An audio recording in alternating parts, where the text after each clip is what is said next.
When President Biden came into office, he recognized that the United States and the world are at an inflection point. A point when the world is changing so much and so quickly that the decisions and the actions we take now will impact the generations to come.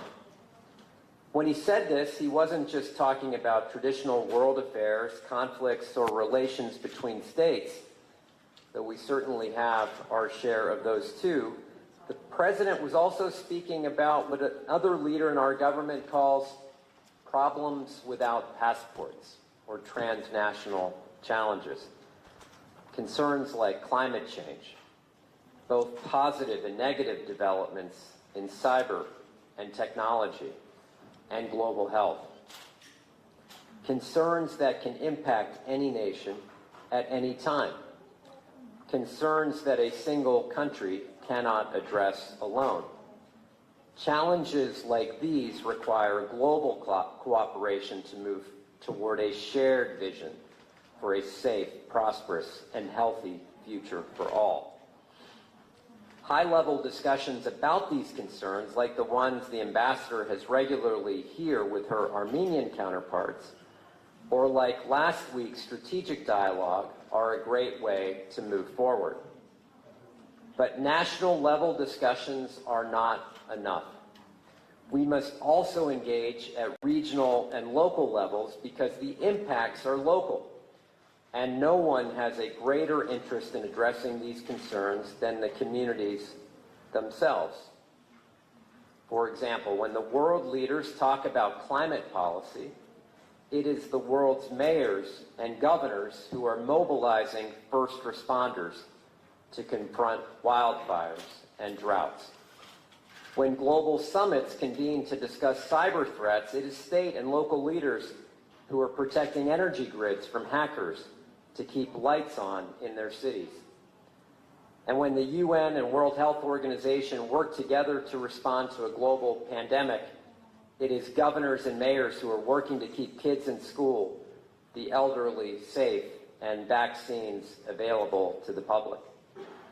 Just ask the president, he was a mayor. Ask our former president, President Obama, who began his political career as a grassroots community organizer working in the south side of Chicago. President Obama saw the power of communities to lead what needs to be led, to fix what needs to be fixed, to challenge what needs to be challenged. That's what local communities, cities, and states do. Ask our two ambassadors in Tokyo and New Delhi, who are also former mayors. You could also ask the governor of California, our most populous state. He was a mayor too. Now he leads the state that is also home to the United States' largest number of Armenian Americans. Indeed, I have read that the largest concentration per capita of persons of Armenian heritage outside Armenia is in Glendale, California. As the mayor is here, sitting here in this room, her city, Glendale, is nearly 40% Armenian American. In America, a country where immigration has played a uniquely important role in our country's development, we find that our cross-cultural ties to other countries and people are immensely important as we look for ways that individuals and communities can impact foreign affairs and bolster democracy worldwide. We have these ties between our two nations. The communities I mentioned earlier aren't the only ones with Armenian Americans in the United States. Though the numbers can vary a bit, we have perhaps as many as 1.5 million Americans of Armenian descent in our country, the second largest Armenian diaspora in the world. And this isn't just recent history. Armenians began immigrating to the United States in significant numbers in the late 1800s and on through the following century. In America, Armenian immigrants went to work creating lives and businesses and families while still honoring their cultures and traditions.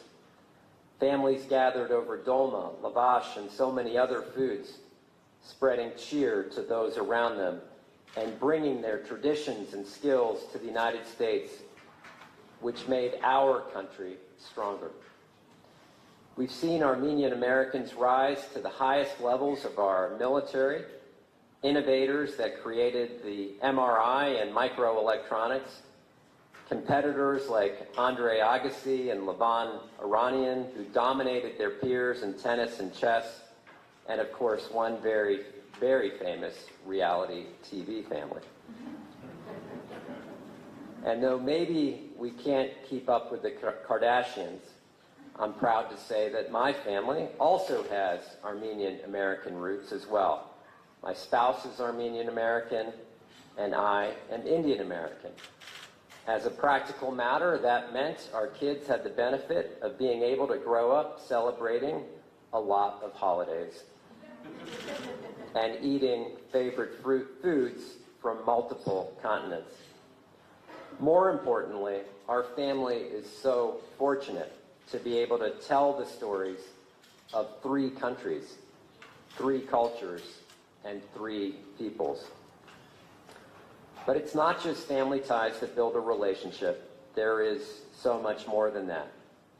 Ties are built by students who go on academic exchanges. They are built by the cultural visionaries and academics that participate in the Fulbright program or other academic and cultural exchanges.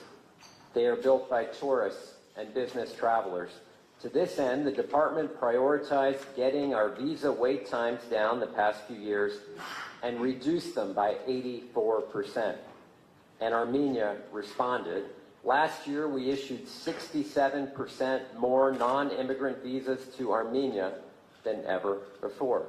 Ambassador, thank you to you and your team.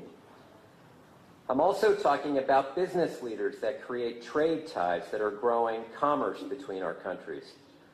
Our job in the U.S. and Armenian governments is to create programs and ideas that allow trade to flourish, but it is individual and Armenians and Americans and local communities that make them real.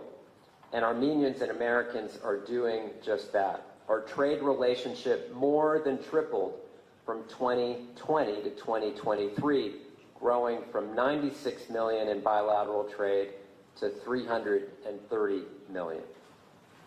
I'm very pleased that our Special Representative for Commercial and Business Affairs, Sarah Morgenthau, is part of this delegation.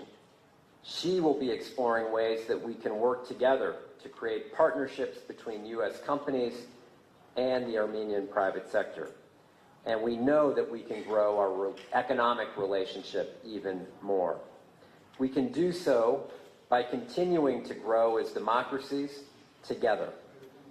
The United States is thrilled to support a peaceful, democratic, and prosperous future for the Armenian people, and we are investing in that.